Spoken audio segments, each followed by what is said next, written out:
Season चल रहा है और रेमंड ने अपने Q2 के नतीजे जारी कर दिए हैं और नतीजों की अगर हम बात करें तो आय में तकरीबन 40% के आसपास का उछाल है। एबिडा में 85% के आसपास का ज़बरदस्त जंप है और मार्जिन की बात करें तो करीब करीब पौने 12% से बढ़कर ये 15.5% पर आ चुकी है मार्जिन।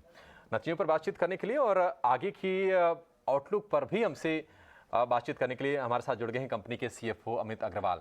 अमित जी, बहुत शुक्रिया आपका हमें समय देने के लिए। स्वागत है आपका 18 आवर स्वदेश पर। सबसे पहले आपको बधाई इतने स्ट्रॉन्ग नंबर पेश करने के लिए। लेकिन जो हमारा पिछले हमारी बातचीत हुई थी, आपने तभी बता दिया था कि ये रिकॉर्ड ईयर होने वाला है और आपके नतीजों से ये साबित भी हो गया है। आप ये बताइए अमित जी कि क्या ये जो मोमेंटम है, आपको भरोसा है कि आगे भी इस तरह से ये चलता रहेगा और अच्छे नंबर्स आप रिपोर्ट करेंगे?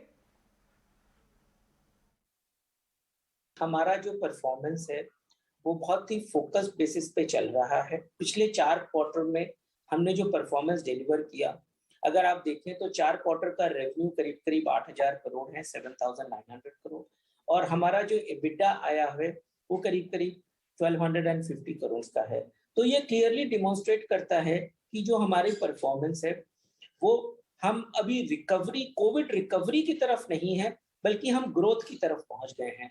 अगर आप हमारा प्री कोविड लेवल से देखते हैं तो करीब-करीब 15% हमने ग्रोथ डिलीवर करी है और हमारे सारे बिजनेसेस बहुत अच्छा परफॉर्म कर रहे हैं। अगर आप हमारा ब्रांडेड टेक्सटाइल, जो सूटिंग्स और ब्रांडेड शर्टिंग का बिजनेस है, उसको देखें तो पिछले साल के मुकाबले में हमने करीब-करीब 30% की ग्रोथ दिखाई है। तो इस तरीके से अगर मैं देखूं तो हर बिजनेस में काफी अच्छी ग्रोथ देखने को मिली है। और जैसा हम आगे समझते हैं कि 2 बड़ा काम था, एक शादी का और एक त्योहार का, दिवाली और दशहरा।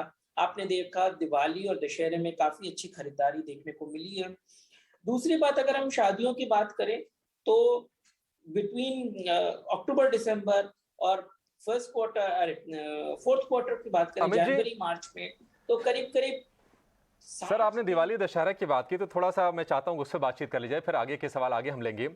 आप 2 साल तो हमने देखा कि पूरी तरह से ये वॉश आउट हो गया था। दिवाली हो, दशहरा या फिर कोई भी त्योहार हो, लेकिन 2 साल के बाद इस बार बाज़ारों में लोग दिख रहे हैं, शोरूम्स में लोग दिख रहे हैं। आप ये बताइए किस तरह का ट्रेंड आपको दिखा है अपने डीलर्स के पास? डीलर्स से किस तरह के ऑर्डर मिले हैं और ऑनलाइन, ऑफलाइन किस तरह की ग्रोथ आप देख रहे हैं?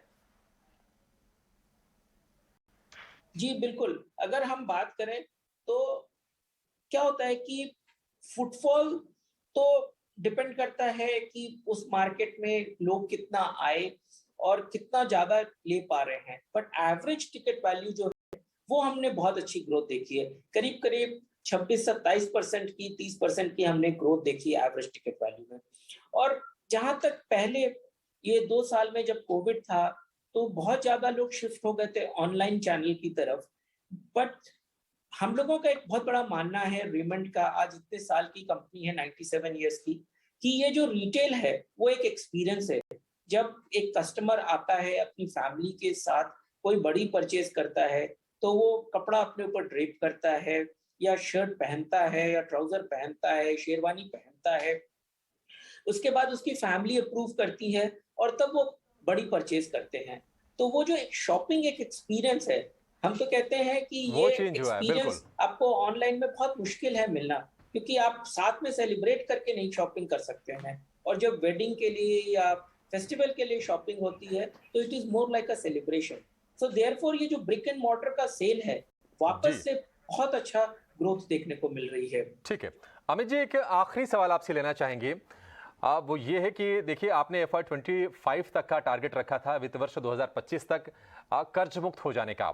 और जिस तरह से आप इंजीनियरिंग बिजनेस में, रियल एस्टेट बिजनेस में वैल्यू अनलॉकिंग कर रहे हैं, तो क्या हम उम्मीद करें, ये मान के चले कि जो लक्ष्य आपने तय किए थे उसके पहले ही आप कर्ज मुक्त हो जाएंगे?